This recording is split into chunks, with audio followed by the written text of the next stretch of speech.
ছাত্ৰ-ছাত্ৰীসকল তোমালোকক মোৰ চেনেললৈ স্বাগতম জনাইছোঁ। আজি তোমালোকৰ বাবে মই লৈ আহিছোঁ BA 5th চেমৰ এডুকেশ্যনৰ শিক্ষাত উন্মেচিত বিচাৰ্য বিষয়। এই পেপাৰখনৰ এটা অতিকৈ গুৰুত্বপূৰ্ণ প্ৰশ্নৰ উত্তৰ।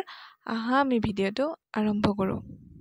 প্ৰশ্নটো হৈছে অজন স্তৰৰ অৱক্ষয়ৰ প্ৰভাৱ আৰু অজন স্তৰৰ অৱক্ষয় নিয়ন্ত্ৰণৰ উপায়সমূহ বৰ্ণনা কৰা। উত্তৰটি হ'ল অজন হৈছে পৃথিৱীৰ বায়ুমণ্ডলত থকা এবিধ অম্লজান গেছ যি নেকি মানুহ আৰু অন্যান্য জীৱ-জন্তুৰ জীৱন ৰক্ষাৰ বাবে অত্যন্ত আৱশ্যকীয়। অজন গেছৰ আৱৰণ পৃথিৱীৰ স্থলভাগৰ ওপৰত প্ৰায় 6 মাইলৰ পৰা 50 কিলোমিটাৰ ওপৰলৈ বিস্তৃত হৈ থাকে। বায়ুমণ্ডলৰ ক্ষুদ্ৰ তৰংগৰ অতি বেঙুনীয়া ৰশ্মি শোষণৰ ফলত ধাৰাবাহিকভাৱে অজনৰ সৃষ্টি হয়। সেয়ে ক'ব পাৰি যে অজন হ'ল অক্সিজেনৰ আন এক নাম। বিশেষকৈ সূৰ্যৰ পৰা হোৱা অতি বেঙুনীয়া ৰশ্মিৰ উত্তপ্ত বিকিৰণৰ পৰা হোৱা অনিষ্টকাৰী প্ৰভাৱৰ পৰা ই পৃথিৱীৰ উপৰিভাগৰ জীৱ-জগতক ৰক্ষা কৰে। বায়ুমণ্ডলত অজন কমি যোৱাৰ প্ৰধান কাৰণ হ'ল ক্ল'ৰ'ফ্ল'ৰ কাৰ্বন, CFC আৰু হালোজেন গেছৰ সৃষ্টি। ইয়াৰ ফলস্বৰূপে অজন গেছৰ বিস্তৰ ক্ষতিসাধন হয়। অজন গেছৰ ধ্বংসৰ ফলত কোনো ঠাইত বিশেষকৈ মেৰু অঞ্চলত অজন স্তৰৰ ইমানকৈ অৱক্ষয় হৈছে যে বৃহৎ কিছুমান ছিদ্ৰৰ সৃষ্টি হৈছে। এই ছিদ্ৰসমূহেদি অতি সহজে অতি বেঙুনীয়া ৰশ্মিৰ বায়ুমণ্ডলত প্ৰৱেশ কৰিব পাৰে। অজন স্তৰৰ অৱক্ষয়ৰ প্ৰভাৱ। অজন স্তৰৰ গেছ হ্ৰাস বা কমি অহাৰ ফলত নানা ধৰণৰ কুপ্ৰভাৱ দেখিবলৈ পোৱা যায়। তাৰে ভিতৰত প্ৰথমটো হৈছে সালোক সংশ্লেষণত বাধা জন্মিব। উদ্ভিদে খাদ্য প্ৰস্তুত কৰিব নোৱাৰাৰ বাবে কেৱল উদ্ভিদেই নহয় প্ৰাণী জগততো বিপৰ্যয়ৰ সন্মুখীন হ'ব। গছৰ পাত, ফল-মূল ইত্যাদি শুকাই যাব।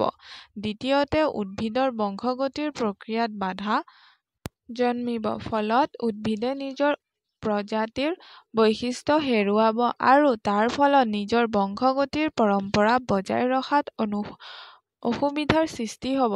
তৃতীয়তে জীৱ-জন্তুৰ প্ৰজনন ক্ষমতা ব্যাহত হ'ব যাৰ ফলত প্ৰাণীজগতৰ ভাৰসাম্য নষ্ট হৈ পৰিব।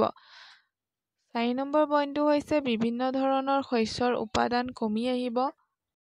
ধান, মটৰ, মাহ, কপাহ, বীন আদি শস্যৰ উৎপাদন কমিব ধৰিছে। 5 নম্বৰতে পানীত থকা মাছ আৰু অন্যান্য জলজ প্ৰাণীৰ উৎপাদন কমি আহিব আৰু সকলো জলজ প্ৰাণীৰ অস্তিত্ব ক্ৰমান্বয়ে নোহোৱা হৈ যাব। 6 নম্বৰতে মানুহৰ ছালৰ ৰোগ বিশেষকৈ ছালৰ কেন্সাৰ বৃদ্ধি, চকু ছানি পৰা, এজমা, ব্ৰংকাইটিছ আদি বেমাৰ হ'ব। 7 নম্বৰতে মানুহৰ দেহৰ ৰোগ প্ৰতিৰোধৰ ক্ষমতা কমি আহিব যাৰ ফলত মানুহৰ মৃত্যু হাৰ বাঢ়ি যাব। 8 নম্বৰ পইণ্টটো হৈছে অতি বেঙুনীয়া ৰশ্মিৰ বিকিৰণৰ ফলত মানুহৰ ছালৰ তলত থকা মেলানিন ৰঞ্জক কণাসমূহ নষ্ট হৈ যাব আৰু বিশেষকৈ শ্বেতচৰ্য মানুহৰ সূৰ্যৰ পোহৰত ওলাব নোৱাৰা হ'ব। উপৰোক্ত বিপৰ্যয় বা পৰিণামসমূহ অজন স্তৰৰ হ্ৰাসৰ ফলত দেখা পোৱা যায়। অজন অৱক্ষয় ৰোধ কৰাৰ উপায়সমূহ। অজন হ্ৰাসৰ ফলত সৃষ্টি হোৱা এনেবোৰ অনিষ্টকাৰী প্ৰভাৱৰ পৰা বিশ্বক ৰক্ষা কৰিবৰ বাবে দীৰ্ঘম্যাদী ব্যৱস্থা গ্ৰহণ কৰিব লাগিব। এই ব্যৱস্থাসমূহ কিছুমান দিশ তলত আলোচনা কৰা হ'ল। প্ৰথমটো হৈছে 1987 চনত মেল্বোৰ্ণত বহা বিশ্ব সন্মিলনে অজন গেছৰ ৰোধ কৰাৰ বাবে প্ৰস্তাৱ গ্ৰহণ কৰে আৰু 2010 চনৰ ভিতৰত এই ৰোধ কৰাৰ সময়ৰ সীমা নিৰ্ধাৰণ হয়। দ্বিতীয়তে ক্ল'ৰ'ফ্ল'ৰ কাৰ্বন উৎপাদন হোৱা শিল্পৰে উদ্যোগসমূহক নিয়ন্ত্ৰণত আনিব লাগিব আৰু প্ৰয়োজন অনুসৰি এই প্ৰদূষণ নিয়ন্ত্ৰণকাৰী শিল্প উদ্যোগসমূহৰ বিৰুদ্ধে ব্যৱস্থা হাতত ল'ব লাগিব। তৃতীয়তে 1992 চনত ৰিঅ' ডি জেনেৰিঅ' অনুষ্ঠিত হোৱা ধৰিত্ৰী সন্মিলনত গ্ৰহণ কৰা ২১ দফীয়া কাৰ্যক্ৰম মতে অৰ্জন স্তৰ ৰক্ষাৰ দায়িত্ব সকলো দেশসমূহে ল'ব লাগিব।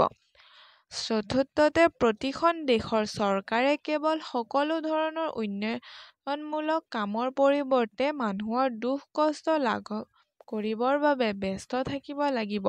অৰ্জন স্তৰৰ অৱক্ষয়ৰ বিভিন্ন বিষয়সমূহ আলোকপাত হোৱাকৈ উন্নতমানৰ গৱেষণা কৰাটো দৰকাৰ। পঞ্চমতে নিৰ্বনবীকৰণ কমাবলৈ চৰকাৰে অৰ্থনৈতিক সাহায্য প্ৰদান কৰা উচিত।